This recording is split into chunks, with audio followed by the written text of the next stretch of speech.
Welcome back to our channel. తెలంగాణలో GPO ఉద్యోగాలకు సంబంధించి పాతగా పనిచేసిన వీఆర్ఓ వీఆర్ఏలకు ఈరోజు ప్రభుత్వం స్క్రీనింగ్ టెస్ట్ అయితే కండక్ట్ చేసింది. అయితే వీరిని ఏ విధంగా సర్వీసులోకి తీసుకోబోతున్నారు అనే సందేహం అయితే చాలామందికి ఉండగా మినిమం క్వాలిఫైయింగ్ మార్క్స్ తోటి అయితే తీసుకోబోతున్నట్టు సమాచారం. మీరు స్క్రీన్ పైన చూడవచ్చు. జీపీఓ క్వశ్చన్ పేపర్ ఇది. Revenue department, government of Telangana, గ్రామ పాలనా officers examination 2025, time 10:30 to 1:30 PM, maximum marks 100. So వీరికి డిస్క్రిప్టివ్ మెథడ్లో అయితే ఎగ్జామ్ పెట్టారు. ఓకేనా, ఆబ్జెక్టివ్ మెథడ్లో కాకుండా డిస్క్రిప్టివ్ మెథడ్లో ఎగ్జామ్ పెట్టారు. మినిమం క్వాలిఫైయింగ్ మార్క్స్ వచ్చిన వాళ్ళనే సర్వీసులోకి అయితే తీసుకునే అవకాశం కనిపిస్తుంది. సో మొత్తంగా 5 క్వశ్చన్స్ ఇచ్చారు. ఇక్కడ 5 క్వశ్చన్స్ కూడా ఖచ్చితంగా రాయాల్సి ఉంటుంది. 5 క్వశ్చన్స్ కూడా ఈక్వల్ మార్క్స్ ఉన్నాయి. అదేవిధంగా ఫస్ట్ 3 క్వశ్చన్స్ తెలుగులో రాయాల్సి ఉంటుంది డిస్క్రిప్టివ్ మెథడ్లో. అదేవిధంగా తర్వాత 2 క్వశ్చన్స్ ఖచ్చితంగా ఇంగ్లీష్లోనే రాయాల్సి ఉంటుంది. కొత్త ఆర్ఓఆర్ చట్టం ఏదైతుందో దానిపైన ప్రశ్నలు అయితే అడిగారు. ఓకేనా. సో క్వాలిఫైయింగ్ మార్క్స్ చూసుకున్నట్లయితే ఎస్సీ ఎస్టీ అభ్యర్థులకు 30% మార్కులు, అంటే 100కు ఖచ్చితంగా ఎస్సీ ఎస్టీ అభ్యర్థులు 30 మార్కులు తెచ్చుకుంటేనే వారిని తీసుకునే అవకాశం ఉంది. అదేవిధంగా ఎస్సీ ఎస్టీ కాని కేటగిరీస్ ఏవైతున్నాయో అదర్ కేటగిరీస్ ఓపెన్ కేటగిరీ కానీ, బీసీ కేటగిరీ కానీ, ఈడబ్ల్యూఎస్ కేటగిరీ కానీ వారికి 35% మార్క్స్ అయితే రావాల్సి ఉంటుంది. అంటే 100కు 30 మార్కులు వస్తేనే వారిని తీసుకునే అవకాశం కనిపిస్తుంది. సో ఈ విధంగా ఎగ్జామ్ని అయితే డిస్క్రిప్టివ్ మెథడ్లో తెలంగాణ ప్రభుత్వం పాతగా పనిచేసిన వారికి అయితే పెట్టింది. సో ఎవరు ఎక్స్పెక్ట్ చేయలేరు, అందరు ఆబ్జెక్టివ్ మెథడ్లో ఉంటుంది అనుకున్నారు, కానీ మనకు డిస్క్రిప్టివ్ మెథడ్లో పెట్టారు. మీరు చూడవచ్చు. ఓకేనా. భూభారతి కొత్త ఆర్ఓఆర్ చట్టం 2024కు గత ధరణి చట్టం గల వ్యత్యాసం వివరించండి. సో భూభారతి కొత్త చట్టమే తీసుకొచ్చారు. సో మనకు లాస్ట్ డిసెంబర్లో అయితే తీసుకురావడం జరిగింది. అదేవిధంగా గతంలో ధరణి అనేది ఉండేది. సో ఈ 2 చట్టంలో గల వ్యత్యాసం అడిగారు. ఓకేనా, తేడా అయిందని అడిగారు. అదేవిధంగా మనకు వన్ లైన్లో ఏబి 2 ఇచ్చారు, 2 రాయాల్సి ఉంటుంది. అదేవిధంగా సెకండ్ వన్ చూసినట్లయితే దాంట్లోనే అసైన్ భూములను చట్టవిరుద్ధంగా క్రయ విక్రయాలు జరిగినప్పుడు సర్వే అధికారులతో కలిసి గ్రామ పాలనాధికారి ఏ విధంగా విచారణ చేసి పరిష్కరిస్తారు. సో ఇందులో 1లో ఏబి, సెకండ్లో కూడా ఏబి ఇచ్చారు. సెకండ్ క్వశ్చన్, గుంపుగా లేదా మూకుమ్మడిగా జరిగే అక్రమాలు తొలగింపు చర్యల ప్రక్రియను తెలుపుము.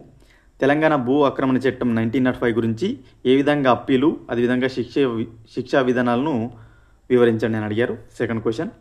థర్డ్ క్వశ్చన్ చూసుకున్నట్లయితే తెలంగాణ ప్రభుత్వం వారు జారీ చేయబోతున్న రేషన్ కార్డులు, వితంతు పెన్షన్ మరియు వృద్ధాప్య పెన్షన్ మంజూరికి కావాల్సిన అర్హతలు ఏంటి?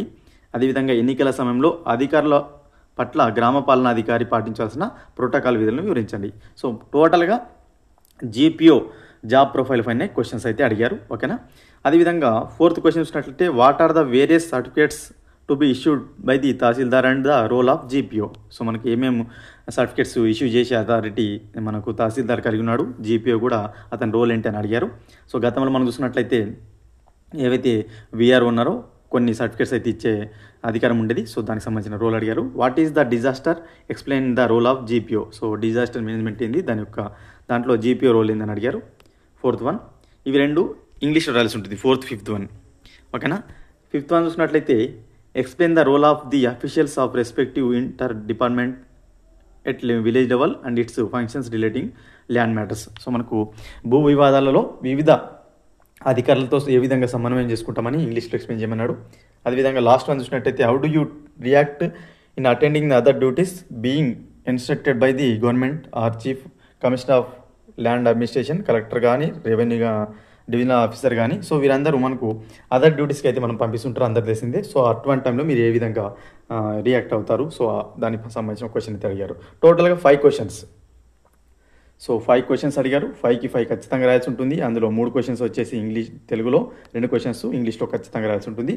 మినిమం క్వాలిఫైయింగ్ మార్క్స్ వచ్చిన అభ్యర్థులనే తీసుకునే అవకాశం ఉన్నట్టు సమాచారం.